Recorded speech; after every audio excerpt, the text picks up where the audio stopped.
You know, Matt Taibbi wrote a book called Hate Inc. I don't know if you ever read it. He basically makes the argument that Rachel Maddow is essentially Bill O'Reilly, that they're the same person. The U.S. government is going to have to either unwind from all of those contracts, or Elon Musk's companies are going to have to unwind from him. This is an untenable reality in national security terms, now that we know what we know about Elon Musk. And what is that? What do we know? That he endorsed President Trump. That he's a genius? They're very good at making enemies, and then when the enemies they've made treat them poorly, they are shocked. Ever thought what would happen if Joe Rogan and Megyn Kelly teamed up to take on Rachel Maddow? Boom. It's absolute chaos. We're talking truth grenades flying left and right, shocking one-liners, and moments so wild you'll be screaming, did she really just say that? This isn't just commentary. It's a no-holds-barred media cage match where the gloves came off before the cameras even rolled. Rachel didn't see this coming, and neither will you. Fallout from Joy Reid's firing at MSNBC continues. She signed off from the show for the last time last night. I mean, you know, we are going to miss her in our own special way. And her now former colleague, Rachel Maddow, never one to not be the center of attention if she can find a way of injecting herself into a story, decided to deliver a monologue aimed directly at her bosses. And this is the theme of King of unfiltered podcast rants tagging. In Megyn Kelly, the sharp-edged media, veteran who doesn't flinch, not even when the target's a cable news titan together. They turned Maddow's usual theatrics into a Memule-worthy beatdown, and it wasn't. Cute Rachel, the so-called queen of political commentary, always armed with color-coded graphics, dramatic pauses, and a vibe like she's solving a national crisis every 5 minutes, finally met a duo that didn't buy the act. The fortress she built over at MSNBC, yeah, it got rocked. Not by some rival anchor or a spicy tweet, but by a combo nobody expected. Rogan brought that raw podcast jungle energy, no filter, no PR polish, while Kelly sliced through Matt's narratives like she was cross-examining her in court. They didn't just question her takes, they ripped through the Mads' signature smug confidence, now looking more like panic in HD. This wasn't eating it up. Did you see Rachel Maddow calling for Elon Musk contracts to be taken away? It's the most bananas thing ever. The Defense Department and NASA are going to need a new arrangement for all their rockets and for all the multi-billion-dollar contracts Elon Musk's companies have with the U.S. government. Yeah. Literally one of the greatest geniuses in human history. A guy who's simultaneously landing rockets, not just shooting them, but landing them, and having them getting caught by robots in the sky. Then you have Tesla, then you have Starlink, then you have the Boring Company. I mean, that guy's simultaneously running all these different... I bet Rachel Maddow's pretty bright. Let's start with Joe Rogan, the man who turned a podcast into the digital version of an open mic, open fire, and open season. With Joe Rogan, the man who turned a podcast into the digital version of an open mic, open fire, and open season on BS. His show feels like a backyard hangout, where anyone can talk, but once things heat up, he starts grilling like it's truth or nothing, and the way he delivers it hotter than a Pitten's brisket at noon. In Texas, Rogan in your suit and tie, anchor reading a script off a teleprompter.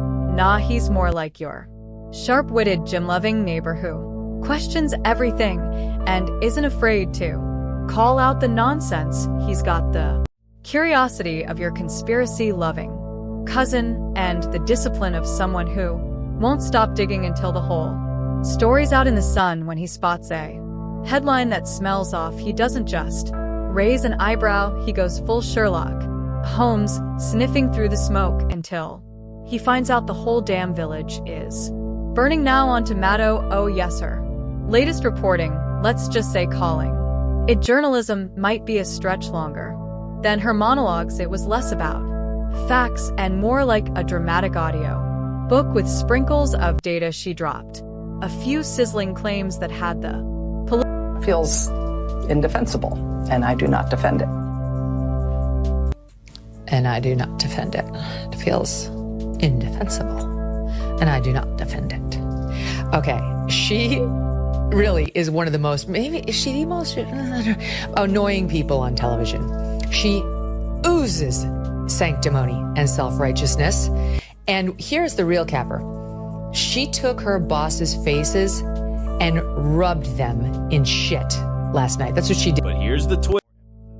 But here's the twist when Maddow plays Apocalypse Bingo with her viewers. Rogan's the guy flipping the board. His version of pull up a chair isn't for the faint of heart. It comes with cold facts, sharp logic, and zero patience for spin. If Matt's dressing up narratives like a Broadway play, Rogan's in the front row, throwing tomatoes, and this time he didn't just challenge her, he torched the script. Watching Rogan go after Maddow was like watching someone take a sledgehammer to a glass castle, slow, steady, and savage. He didn't need to yell, rant, or pound the table. Nah, he came in calm, cool, and deadly with that signature smirk and a raised brow that screamed, "You sure about that?"